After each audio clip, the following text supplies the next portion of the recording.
नमस्कार, मी साक्षी Panchal news uncut मध्ये तुम्हा सर्वांचं स्वागत करते। या बातमीपत्रात आढावा घेणार आहोत टॉप 10 घडामोडींचा।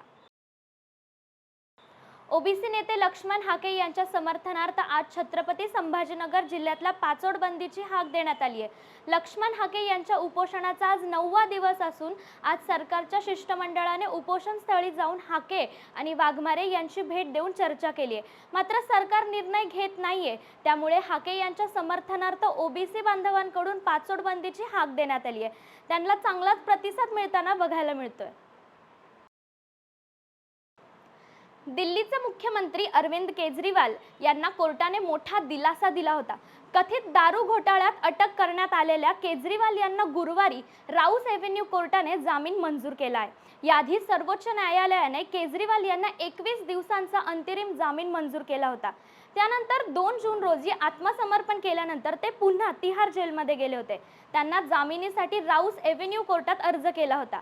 त्यानंतर आज त्यांना 1 लाख रुपयांच्या जात मुचलक्यावर त्यांना जामीन मंजूर केला आहे। आज आंतरराष्ट्रीय योगा दिनानिमित्त आमदार संतोष पाटील दानवे यांच्या मार्गदर्शनाखाली भोकरदनमध्ये 1 दिवसीय योग प्रशिक्षण शिबिराचे आयोजन करण्यात आले। यावेळी योग प्रशिक्षक केटी इंगळे आणि गावंडे यांनी विविध योगांचे प्रात्यक्षिक दाखवून योगाचे महत्त्व उपस्थित नागरिकांना पटवून सांगितले। यावेळी आमदार संतोष पाटील दानवे यांच्यासह व्यापारी, उद्योजक, विविध क्षेत्रातील नागरिकांची मोठ्या संख्येने उपस्थिती राहिली।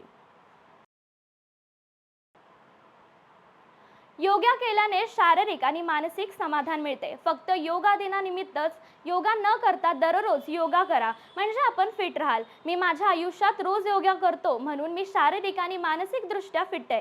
यामुळे रोज योगा केलाच पाहिजे असा संदेश धाराशिवचे खासदार ओमराजे निंबाळकर यांनी आज दिला। जय महाराष्ट्र। आज जागतिक योग दिवस। आपल्या सर्वांना जागतिक योग दिवसाच्या मी मनापासून शुभेच्छा देतो। योगाभ्यास ही भारत देशाने जगाला दिलेली सगळ्यात मोठी देणगी आहे।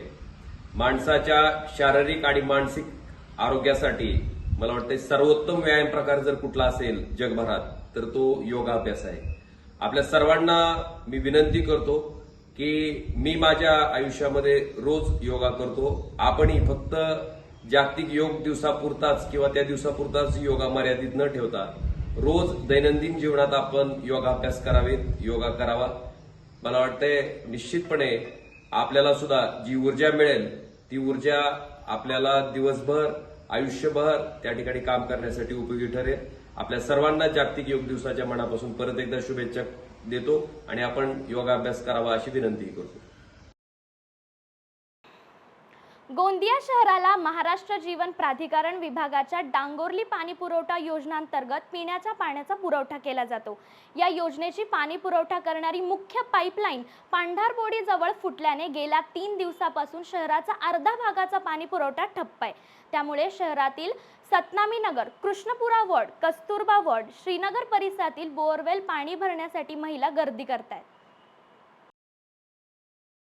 जालना शहरातील औद्योगिक वसाहतीमध्ये ओम साईराम कंपनी समोर एका परप्रांतीय कामगारास ट्रेलरने चिरडल्याची घटना घडली आहे। उत्तर प्रदेशातील जौनपूरचा असणारा लालू सरोज नावाच्या कामगाराचा या अपघातात मृत्यू झालाय। घटनेची माहिती मिळताच चंदनझिरा पोलिसांनी घटनास्थळी पोहोचून ड्रायव्हरला ताब्यात घेतले। पंचनामा करून मयताचे शव उत्तरीय तपासणीसाठी घाटी रुग्णालयात पाठवण्यात आले। आज अमरावती शहरातील प्रवीण आखरे यांनी जागतिक योगा दिनानिमित्त पाण्यामध्ये योगा करून योग दिन साजरा केला। प्रवीण आखरे हे पाण्यामध्ये योगा करण्यासाठी प्रसिद्ध आहेत।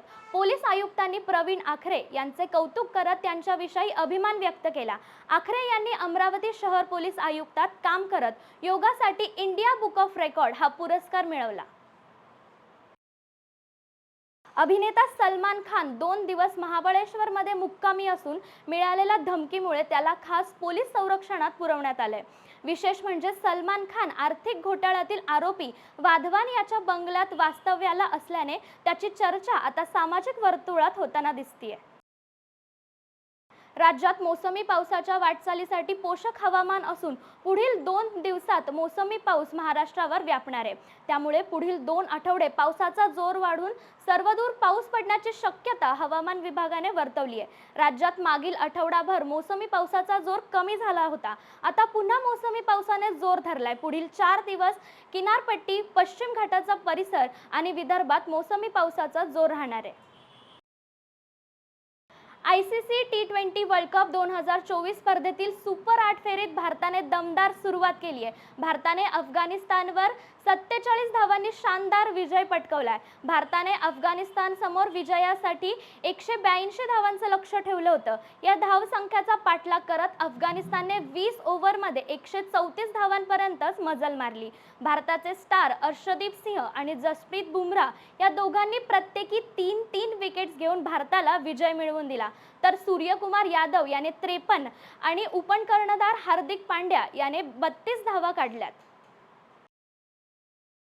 वेळ झाली आहे टॉप 10 मध्ये इथेच थांबायची। पाहत रहा न्यूज अनकट।